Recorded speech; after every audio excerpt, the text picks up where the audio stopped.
Tales for Dark Nights.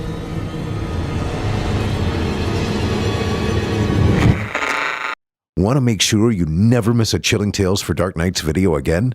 Be sure to subscribe and hit that bell to turn on notifications.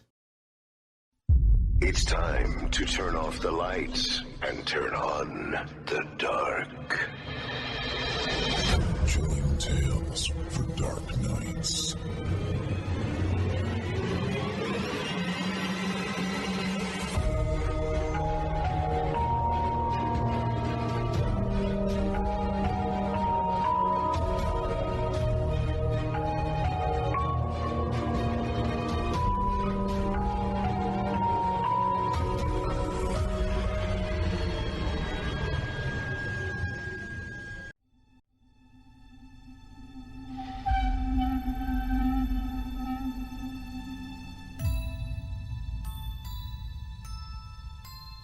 Good evening, listener.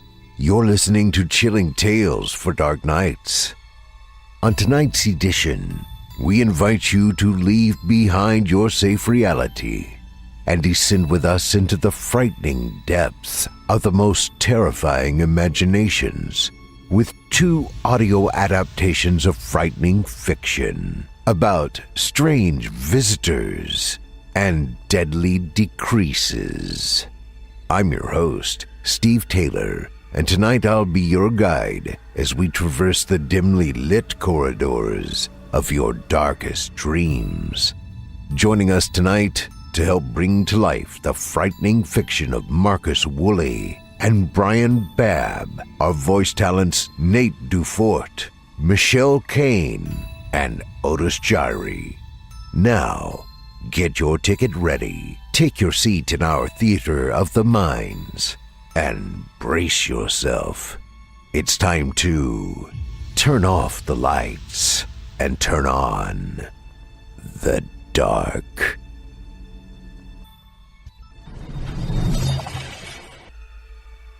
Our first tale this evening is written by Marcus Woolley and is performed by Nate Dufort. In it, we'll meet Simon, a man lying on his deathbed, stuck in a dull hospital room, unable to move.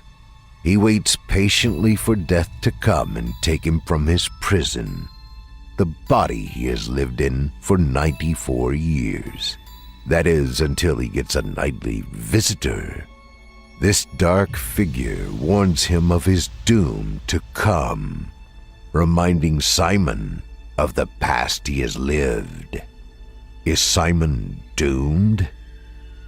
Now, without further ado, I present to you Simon's Past. Time is almost up for Simon. He lies in his hospital bed, waiting with each passing moment the same as the last. He shares a room with other elderly people, waiting for their number to be called. He is dying.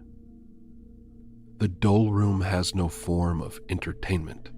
The TV is out of order, and the radio only plays the same music from a local station, music that he does not like.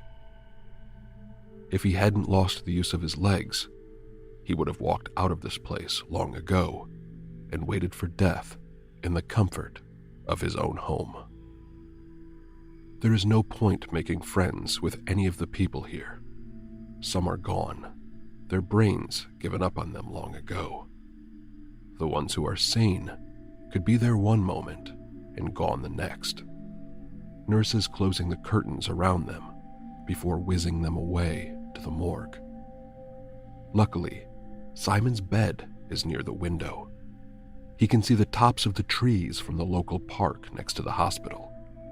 He wishes to feel the breeze again, being so close to the seaside.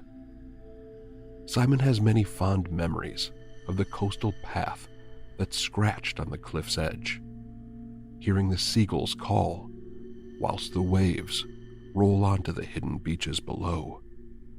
A nice little town to grow old. Tea or coffee? The nurse asks, taking Simon out of his daze. "Oh, coffee, please." The coffee was awful, the bitterness too strong for his liking. But he dared say this to the nurse. She had been kind, only on the job for a week, her whole life ahead of her, while Simon's was coming to its end. Simon has no family to come and visit him. His wife passed on about 7 years ago, and his son had died whilst on a motorbike trip across Europe. He had crashed it somewhere in the Alps when he was traveling down from Switzerland to Italy on the final stretch of his tour. There were no grandchildren, for his son had not married, and Simon had no siblings as well. Simon had lived the last 5 years alone, locked away in his home. Nighttime came to the hospital, and most of the staff had gone home, leaving behind a small night staff member. Everyone in the room had been tucked away to sleep, lights turned off, and the radio set silent. Simon hates the nights in this place. For some reason, it is the most likely time for someone to die. This thought dawns on him. He would hate not to see the rising sun one last time, piercing its rays through the blinds of the window. As Simon drifts off to sleep, a gurgling sound spreads across the room. The elderly lady's bed is opposite his is dying. She is much older than Simon, her skin thinned around her skeleton, with veins poking through her flesh. The machine that is connected to her starts blaring an alarm, and an army of nurses comes racing in, trying to bring the elderly lady some comfort. Simon's view is disrupted by the green curtain being pulled. He is only left with the sounds of death. The gurgling gets louder, as if the Grim Reaper's bony hand is placed around her throat, stopping her from breathing. This goes on for around 2 minutes before the silence re-enters the room. "Time of death is 2:02, says the male doctor. She is wheeled out of the room, never to be seen again. Every time this happens, Simon sits in a cold sweat, feeling the breath of death coming closer. The next morning, Simon stares at the empty bed, fresh sheets and clean tables, as if the elderly lady had never been there, ready to receive the next patient who is coming to their mortal end. The day is as usual as they come. Breakfast is usually something small, jam on toast. Then comes the family visits, which Simon passes by sleeping through, feeling jealousy of being left alone. Come evening, there's a bland dinner of supposed meat with some overly boiled vegetables. Before long, the night is here to take another. But tonight, something was not quite right. Simon has a visitor. Simon wakes from his dreary sleep. The corridor lights are still on, but his room is in darkness. Visitor time was finished hours ago, but for some reason, a man is staring at the end of Simon's bed at him. He cannot see the man properly. The room's darkness covers his face, but his presence offers a putrid smell that lingers around Simon's bed. "Who are you?" Simon asks alarmingly. The figure smiles, his needle-like teeth becoming visible, and his eyes an unnatural red. "Your time is almost up," says the figure, his breath smelling like the rotting flesh of a corpse. "Who are you?" Simon repeats. This time, his voice is a little jumpy. The figure walks a little closer, but no sounds of footsteps are heard. Simon presses the emergency button with his finger, calling for aid from the night staff. He taps the button furiously in a desperate plea to get this figure away. The figure's face is within kissing distance of Simon's. The longing stare causes Simon to push deeper into his bed to escape. Your time is almost up. Two nurses come rushing in to find Simon laying in his bed, curled up into his pillow, crying his eyes out. He tries to speak to the nurses, but his speech comes to nothing. They hush Simon, ensure he is comfortable, and check the readings on the machine. Get some sleep, says the older nurse, placing her cream-smoothed hand on his. Almost perfectly on time, another victim of death takes place. The elderly gentleman next to me and his family were with him earlier that day. Simon had heard them say their goodbyes. It was as if they knew he had not much time. Simon felt uncomfortable the next day. His nighttime visitor has certainly frightened him, proving that not all is explainable in this world. He ponders his thoughts. Is there an afterlife after this existence? Though Simon did not hear the voice of an angel look down on him like the vicar of his old church used to say, the figure that visited him seemed threatening and vulgar. Simon thought about his life events. If there is a hell, then that is where he will go once his soul leaves its fleshy cell. The monotonous day passes by once again, but the unwelcoming night soon comes. Simon tries his best to stay awake. He thinks that it could have been a nightmare, and if so, he doesn't want another one. Sitting up in his bed, he tries to concentrate on something to keep his mind at bay. He thinks of old songs he had sung when he was younger, books he had read, and old memories of holidays and festive occasions. But then it starts again. His mind wouldn't allow him to think of a single happy memory. Instead, his mind floods with times he wishes to forget. Sad memories, horrible memories. The time he heard the news of the death of his son. The time he watched the final breaths of his beloved wife. The bankruptcy that had almost cost him his life. Simon clenches the bedding, feeling sadness and anger grow within. "Stop it!" Simon shouts. He closes his eyes and places his hands on the top of his head. "Stop it!" Simon smacks his head, trying to make the whirling of unwanted memories finish to leave him in peace. Then, they do stop. A tear forms in his eye as it rolls down his cheek. He wipes his eye with the back of his hands, feeling a sense of relief. But the feeling of dread soon comes when he hears his name being called in a raspy voice. Simon opens his eyes to see the dark figure once again, but this time, he is not alone. Around him are young boys, heads facing the floor. "You have visitors," says the voice of the figure. Almost simultaneously, the boys lift their heads to face Simon. Their skin is of rotting flesh, and their eyes are as black as coal. "Who are they?" Simon whispers. "You don't remember." The voice turns deeper. "These are the boys who fell for your kindness. These are your victims."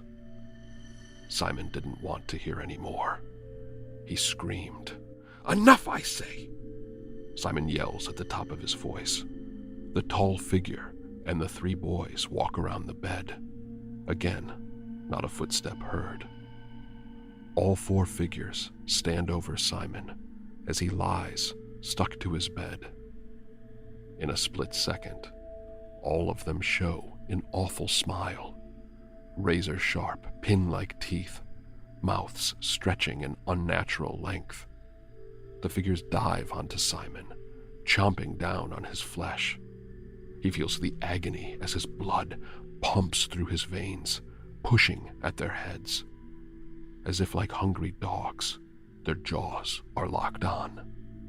The strong stench of death grows, causing Simon to wrinkle and gag. The hospital staff come rushing in to see Simon once again in a cold sweat. His heart rate is through the roof, and his breathing is heavy. Simon screams, waking the other patients who were fast asleep in their beds just a moment ago. Once again, the staff try to calm him down. "Come on, Simon, you need to sleep," says the male doctor. "I don't want to sleep. I don't want to sleep."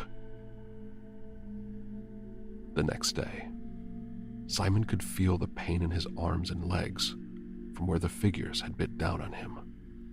When he searched his skin for any wounds, he could see no redness, no punctures, nothing. The same day passes again, almost as if Simon can predict what will happen next.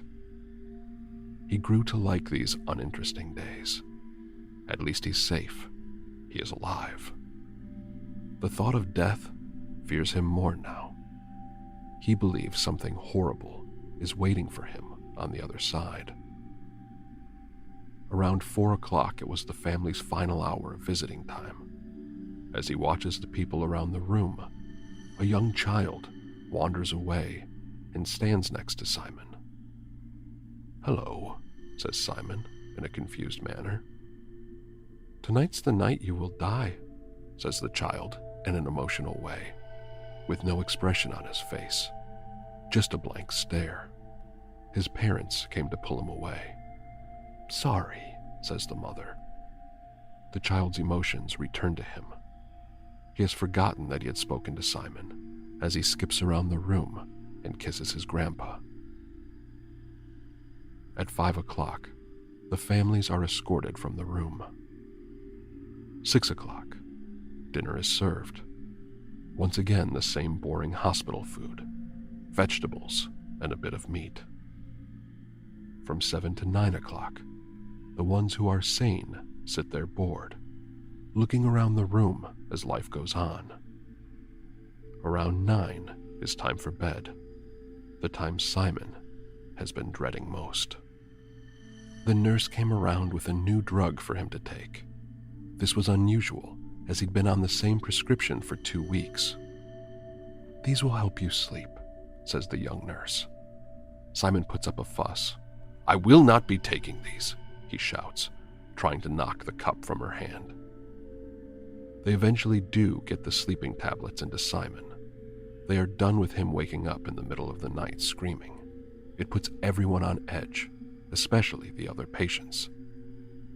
Simon can feel the drug take effect in his body almost instantly. He struggles to keep his eyes open as they grow heavier. His head nods uncontrollably. He is scared. He knows that death is coming for him tonight. He looks desperately around the room one last time.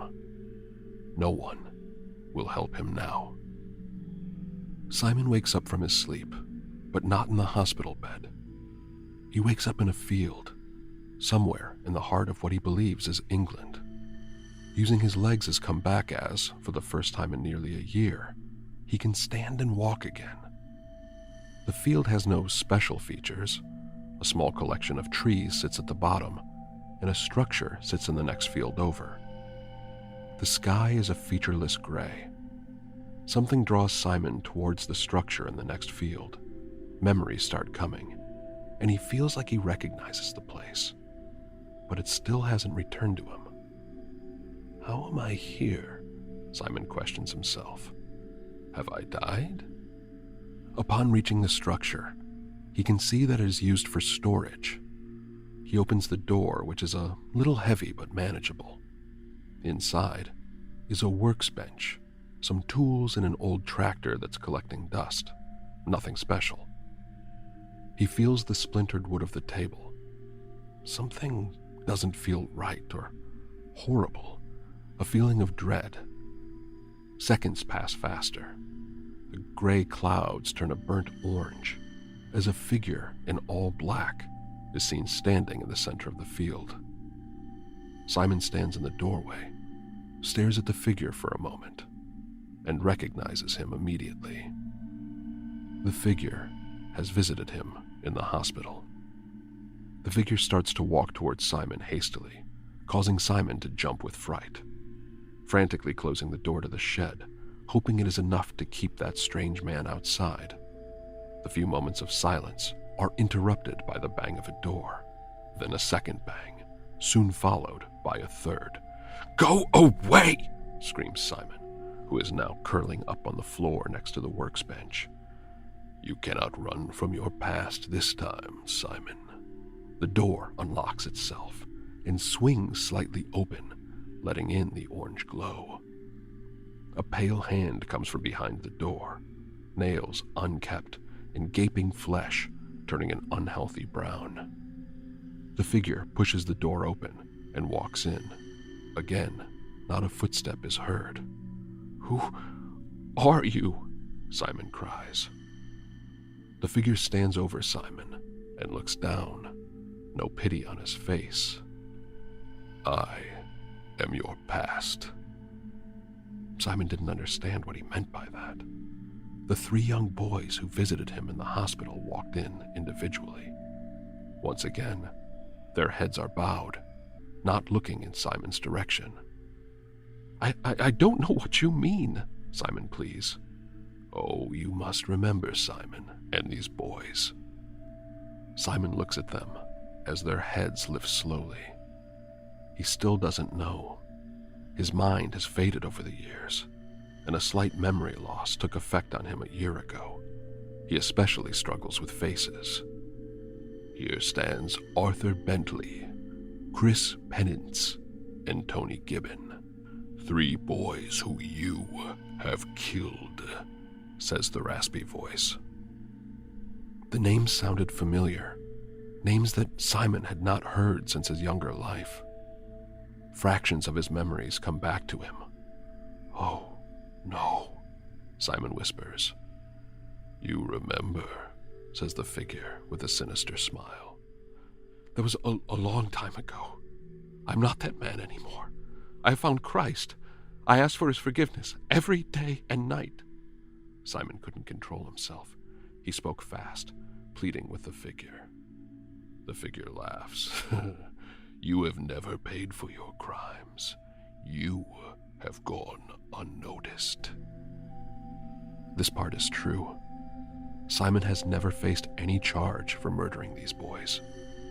He hid the bodies so well, deep in the fields of unsuspecting farmers, far away from where the crime had taken place. This was also back in the 50s and 60s, when forensic science wasn't how it is today. You tricked these boys, playing as an innocent man. They needed your help. They were lost on the country roads, and they trusted you. The voice grew deeper and deeper. I'm sorry," Simon begs. "You took them in your van and you brought them here. You did unspeakable things to their innocence." I know, Simon cries. "You got away with it in life. You had plenty of time to pay for your sins, but you cowardly did not. You lived a long life. That's why we took away your wife and your son, so that you can be alone." Simon cries more, crawling to the feet of the figure, begging with all his might to be spared. He is sorry for the crimes he had done. The figure kicks Simon away with his feet. "Now, you must pay for your sins in death." The figure turns around and walks toward the door, leaving the 3 boys standing over Simon. They start to breathe heavily, fingers twisting and turning in a terrifying manner, like dogs waiting for the order to bite. "You will now pay." The voice turned to its deepest yet, letting off an almost echo.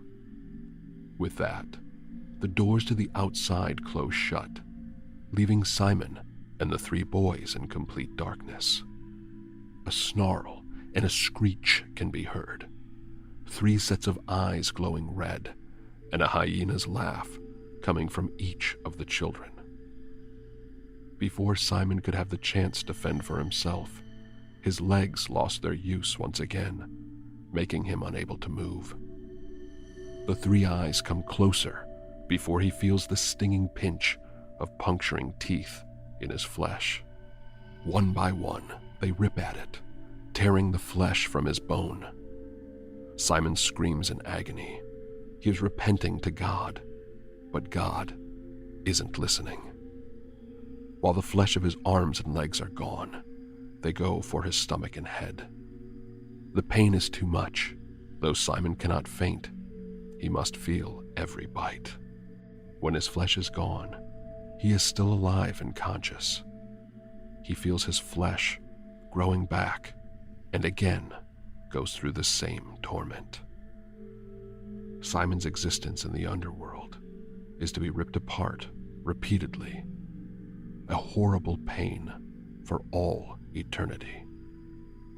His crime is being paid most brutally.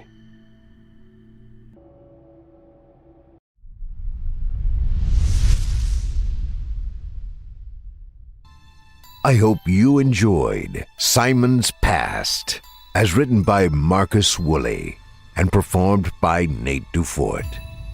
Nate Dufort is a writer, producer, director, and voice actor who splits his time between Detroit and Chicago. He also performs over on the Creepypasta, which you can hear by going to www.creepypod.com. We're so thankful to have him share his talents with us. Our second tale of the evening is written by Bryan Babb and is performed by Nate Dufort, Michelle Kane, and Otis Jiry. Now, without further ado, I present to you Dream Frequency.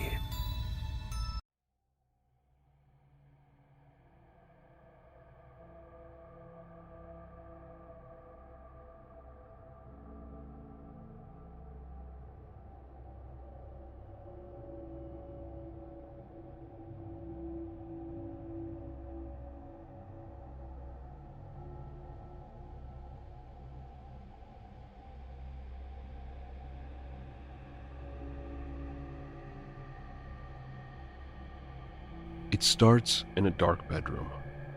I'm asleep and I'm awake. My eyes are open and I cannot move. My heart races and my mind shudders, but my body remains still. I'm staring at something that I know is not there. I almost can't see it in the inky dark of the late night, but I can feel its non-existent weight resting on the end of my bed.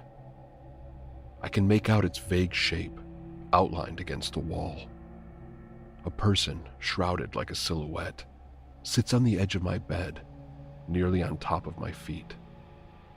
I cannot make out his face, but I can see his jaw working, moving, speaking, yet no words come out that I can hear. After some time, my eyes adjust and I can almost read his lips, but I still cannot make out any decisive meaning. One thing is certain: he repeats himself endlessly. Maybe his jaw churns out that same rhythm every 10 seconds or every 10 minutes. Time is unreliable in these situations, but I know that he speaks the same enunciations throughout the night. Sometimes, if I watch him long enough and allow myself to project my own thoughts to his lips, I think I can see him saying my name. Hello, James. Hello, James. Hello, James. Hello, James. Hello, James. Hello, James. Hello, James. Hello, James. Hello, James. Hello, James. Hello, James. This was Mia's voice now. I'm no longer in bed, and my mind and body are mostly awake.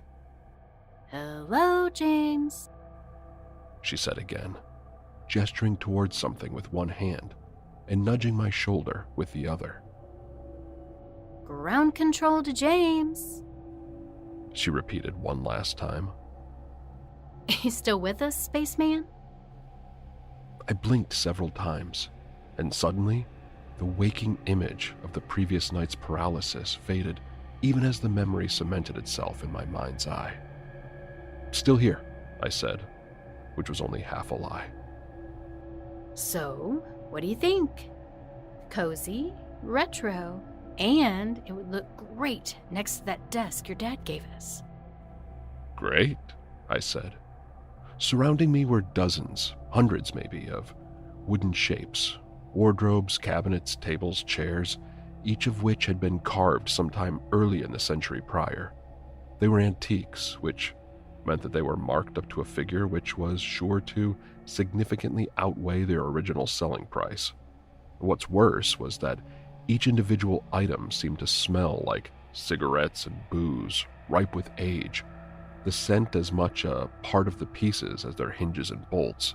But Mia liked antiquing, and I liked Mia, so here I was. You think it still works? I said. Maybe. We could ask.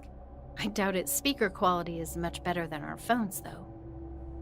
I shrugged and eyed up the $200 radio that sat on the carpeted floor in front of me. It was not exempt from the stink which haunted the other antiques, nor the heavy wooden style which seemed to have been all the rage 70 years ago. But the radio speakers were intact, the same fibers stitched together that had likely been joined thrice as long as I'd been alive. The speakers were built into the piece's high arch shape, which gave the impression the whole machine was sort of a waist-high doorway. A motionless dial and dusty knobs protruded from its surface, having last been adjusted God knew how long ago. A wooden carving into the surface of the radio, which looked like a tree with symmetrical branches, covered the speakers. I thought this appealing, but needless artistry would muffle the sound of whatever frequency the user was tuned into. But then again, I wasn't planning on using the ancient thing. All it needed to do was look nice, and it was fulfilling its purpose. I sighed. A lot of money for a broken radio, I said. Come on. It's not like it's the first time we've spent money on something we didn't need. Mia looked up at me with those big brown eyes, her auburn hair cupping her chin perfectly. Begging doesn't work on me, I said. We're getting this because we need to fill that spot next to Dad's desk.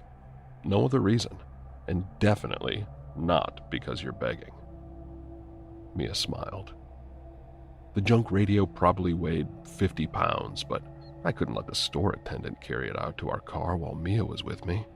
I'd never hear the end of it. So instead, I bit the bullet at every turn. And I carried it to the car, I drove it to the apartment, I carried it up the stairs. I placed it next to the mahogany desk that smelled like my dad's cigars. I noted that, considering neither Mia nor myself smoked, our place sure stunk of tobacco. Antiques have a way of doing that to a home. You know, I'm not sure I like it after all. Mia said, after I finally managed to put the wooden cathedral, the antique store's name for the radio, not mine, on the precise center of the table next to the desk. I glared at her and showed her my palms. The hard wedges of the radio left thin red indents into the flesh of my fingers, just above my aching, swollen wrists. It should be said that I'm not much of a manual laborer. Kidding! She said, throwing her arms around my waist. It's perfect. Thanks, James. I smiled.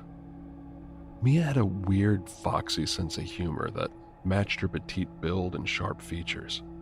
It was one of the reasons I liked her, but I didn't have the energy to laugh. Hey, don't take this the wrong way, but you seem a little out of it today. I shrugged. Sorry. Trouble sleeping again? She asked, taking a step back. Well, something like that. Me and I shared a bed long enough for her to know that my sleep was only half my own.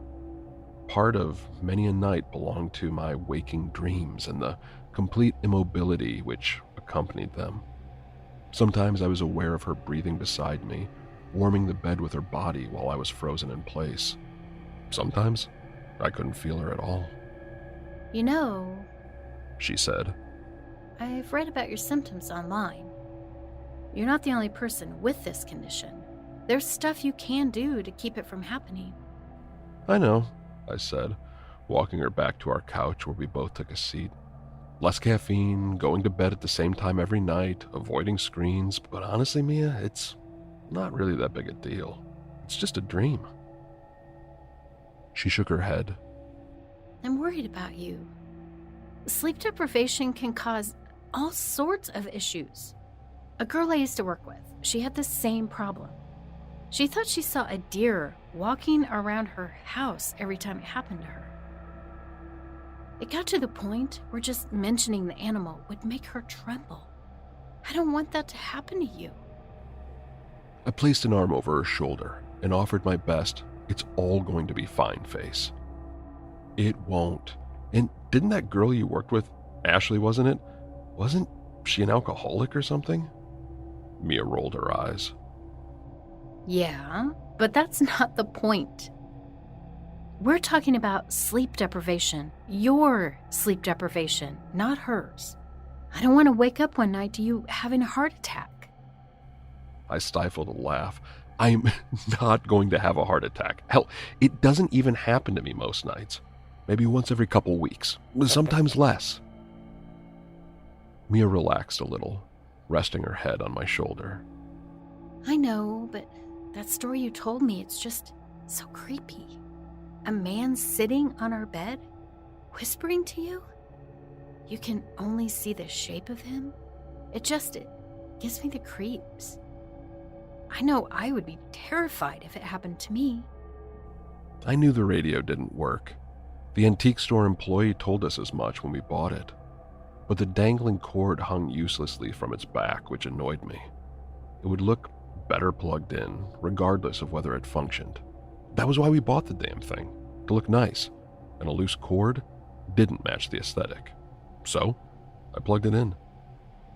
The plug fit neatly into the socket behind the table where it sat, no adapter necessary. Job done. All that was left was to let the radio fade into the background of the apartment, like one of our paintings or the coatless coat rack by the front door. I walked back to the couch, flopped onto a cushion, and got back to what I'd been watching before I noticed the loose cord. It was some news feature with a very serious-faced reporter giving updates on some coastal power outages further north. He read his copy in a stern, worried tone of voice as he outlined how the blackouts could affect shipping lanes and supply chains. Normally, it's not the sort of thing I pay mind to, but something about the reporter's voice intrigued me. It was familiar in an oddly comforting sort of way, and it held my attention to the point I almost didn't hear the faint static sound coming from behind me. Almost. 200,392. I didn't react. I was still watching the news. I registered the meager, muffled voice in the same way that someone does a grunt from their settling house or the ticking of a clock. For all purposes, it hadn't even happened. 200,387. That time, I did react. I craned my neck behind me, checking the source of the sound. We'd had the radio for about a week, and I was almost used to its presence as a still and silent member of the household. The hell? I said under my breath. I grabbed the remote from the coffee table and muted the television. Sure enough, a faint but distinct static buzz echoed from the speakers of the radio. I raised my eyebrows. So the thing had a pulse after all. Well, maybe we'd gotten a deal on it if the antique store had sold us a good radio for the price of a broken one. 200,000. Another number. Reaching the table, I leaned over the radio and began twisting one of the knobs beneath the dial. I wasn't entirely sure how the antiquated tech worked, so I figured I'd learn on the fly. I hoped to find the classic rock station so that I could surprise Mia with the sound of Jiry coming through speakers almost twice as old as the band when she got home.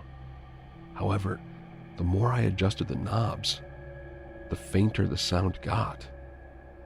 "Come on," I whispered. 92.3, 92.3. It was no use. I sighed.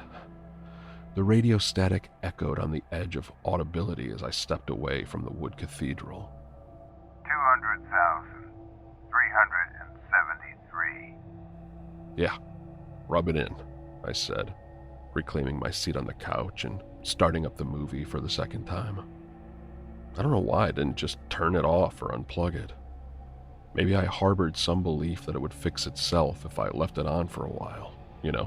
Let it warm back up after its decades-long nap. 200,370. I fell asleep before I could tell if it had fixed itself. It had been a long week at the office, and with Mia visiting her sister for the day, I knew I'd probably end up napping some before bedtime. When my eyes fluttered open and adjusted to the dimming light of the late day, the wall clock read 6:32. My back ached from having spent the past 3 hours curled up on the couch, and I attempted to stretch, but my muscles didn't respond to my brain's orders. I tried again to no avail. I couldn't so much as wiggle my toes. Another paralytic episode. As soon as I realized what was happening, the thought of the shadowy figure took center stage in my consciousness. And, as is always the case with dreams, as soon as I remembered him, he appeared. He was in a new place this time, somewhere I'd never seen him before, on my television screen. The background of the TV showed my own room, dim and dark as it normally was in the middle of the night. The figure sat shrouded in shadows on the edge of my bed, his jaw working as it always did, and still no sound came out. He was staring directly at a camera that wasn't there, at me, frozen on the couch. 200,210. "Jesus," I said aloud, snapping out of the dreamlike state almost instantly. The radio's monotonous, toneless, voiceless countdown had come from the figure's mouth, even as the wood cathedral sound echoed from behind me. I felt a surge of panic and confusion, something that had never happened to me during these episodes. My spot on the couch was soaked through with sweat. On the wall, the clock now read 7:13. I'd spent nearly 40 minutes in that half-awake state, despite it feeling like a few seconds. Dread bubbling like tar in my gut, I turned my head towards the radio. No sound came from it, not even the static of a blank frequency. It was still plugged into the wall, but gave no indication of power surging through its inner mechanisms. The old piece sat there on the table, its arched frame looking too much like a silent gravestone.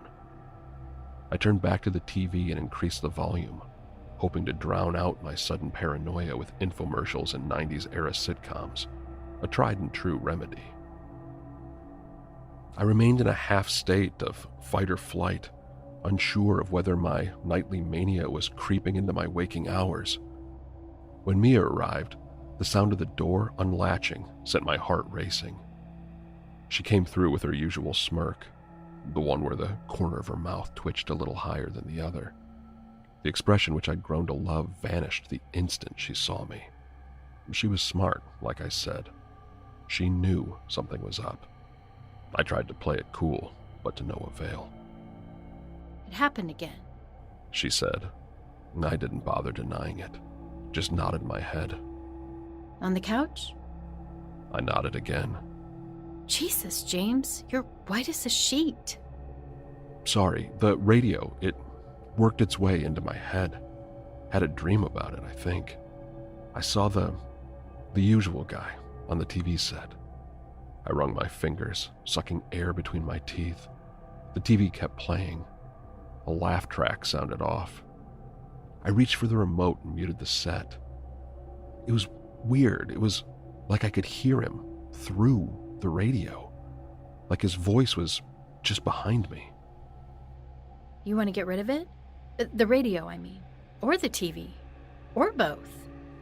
Mia asked. She was serious, too. She loved the stupid radio, and I'm sure she enjoyed the TV as well, but I guess I still took first prize overall. I appreciated it. No, come on. I was just watching a horror movie. It's hardly the first time one of those has given someone a nightmare. I'll stay off of screens for the rest of the day like we talked about. We'll go to bed early. No problem. I didn't mention that I'd heard the radio when I was almost certainly still awake, that I'd even tried to pick up a stronger signal. I gave it a quick glance from the couch, still plugged in. My mind hadn't made that part up, but the voice, well, that was tougher to explain. At the moment, I chalked it up to early onset sleep paralysis. I doubted that was a thing, but it was a more soothing answer compared to a schizophrenic episode. But all the same, Mia didn't look satisfied. If this keeps up, we're going to a doctor. There's gotta be something we can do about this. A drug, a therapy. I don't know, but something. I didn't want to argue about it, didn't have the energy, so I silently agreed with a nod. Mia slid onto the couch next to me, like she had the day before. You're burning up. I can feel the heat coming off you. You sure you're okay? You know I get hot when I sleep. And you had a dream about that busted old radio? Yeah, it was reading off numbers, like a countdown. Mia pulled a ghoulish face. 10, 9, 8. She said with something like a Transylvanian accent. I laughed. Close. Numbers were bigger, though, in the hundreds of thousands. Mia shrugged. What happens when it reaches the bottom? Certain doom, end of days, moon turns to blood. It was all revealed to me in a dream. I can't wait to hear more from the Book of James, Mia said, placing a hand over her heart and fluttering her eyes. What should I do if I'm to be saved? I considered her question with great deliberation. You know, I think we're both already damned. 100,644. The voice said in its usual staticky but borderless voice. No age, no identifying characteristic to it other than it sounded as though it was coming through an AM radio, which I suppose it was. The figure on the edge of my bed continued voicing the numbers, even as I heard them coming through the radio in the living room. I couldn't move, and it was one of those times I couldn't even feel Mia in the bed beside me. But the shadowy thing's weight was noticeable near my feet, the shape of him compressing into my mattress. 100,637. I stared at his lips, listening to the voice on the radio with unusual focus. I don't know why I was more clear-headed on this occurrence, but I was. I could see its outline pressed against the wall, the faint shadow it cast in the darkness. The simple, direct voice was even more understandable from its relatively distant source. More than ever before in times like this, I was awake. And then suddenly, the sound stopped. The mouth kept working, but the sound was gone. There was nothing. And then I was shaking, and James! Mia shook me so hard I felt my head hit the bedpost. What the hell, Mia? I said. But the truth was, I didn't feel all that tired. It really was as if I'd been awake for a while, just watching the shadowy thing speak. James! She said in a shaky voice. I looked at her, the sweat soaking her face, her bloodshot eyes, her ashen skin. If this was how I looked after I suffered a sleep paralysis event, then I now understood her growing concern. Mia, what's wrong? I said in a softer tone. You okay? I lowered my voice. Is there someone in the house? Did you hear something? She nodded.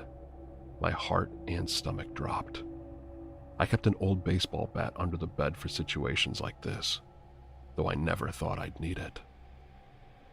Not like that. Mia said. She must have seen the look on my face and known what I was thinking. The radio. The numbers, the ones you said you heard. In the hundreds of thousands. From the radio, I heard it. Now, you might think I'm crazy, but this actually sent a brief wave of relief through my system. If Mia heard the radio, then that meant I wasn't hearing things myself. It meant I'd picked up some old station where the numbers were automatically read. It would explain why I could hear the staticky voice in my sleep, why the numbers matched what I thought the Shadow Man was whispering every night he appeared. Hey, honey, it's fine. I should have told you. I plugged the radio in myself, picked up a station that I don't think is actively used anymore. It's just numbers rolling on repeat, like an old NASA frequency or something. She shook her head furiously, too panicked to even breathe properly. I know! I unplugged it before we went to bed. What? I said, sitting up against the headboard. Why? I don't know, I didn't like the look of it plugged in. I can't explain why, it didn't seem right somehow. But it doesn't matter, just look. With a growing sense of dread, I turned my eyes towards the end of our bed. That thing which had Mia so terrified was only just visible and fading fast. But I could see it, a compression in the mattress on top of the sheets, as if someone had been sitting there just a few moments before. I remembered the last thing I heard before Mia shook me awake. A number still in the hundreds of thousands, but a lot smaller than the ones I heard yesterday. The ones that Mia could hear as well. A countdown. 100,620.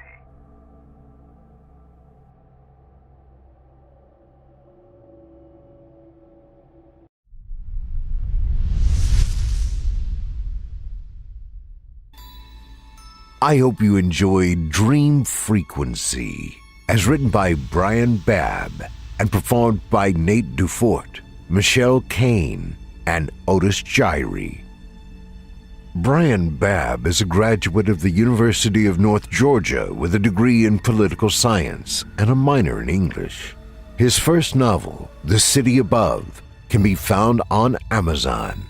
The novel recounts the investigation into an active serial killer in the 19th century city of Rookhaven and the conspiracy revealed as the investigation unfolds. Bryan continues to suffer the indignities unique to those still rooting for the Atlanta Falcons. You can hear more of Michelle Kane's work on the Creepypasta as well.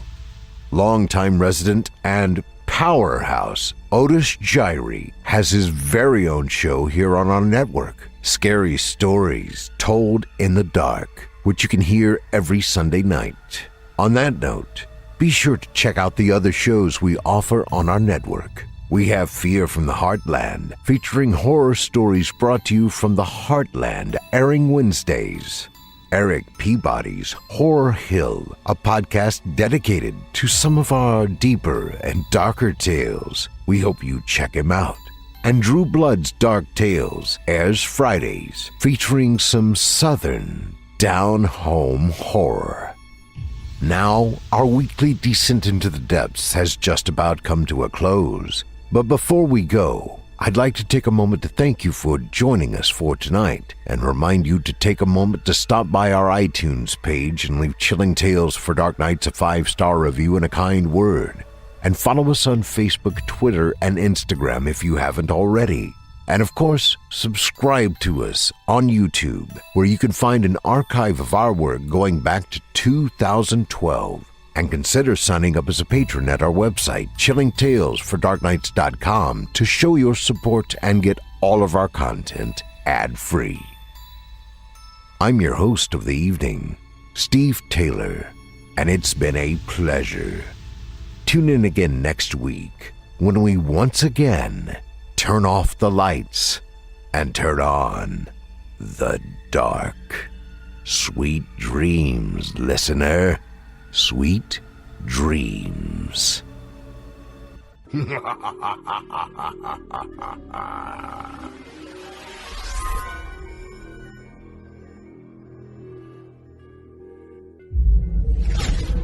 Chilling tales for dark nights.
Chilling tales for dark nights.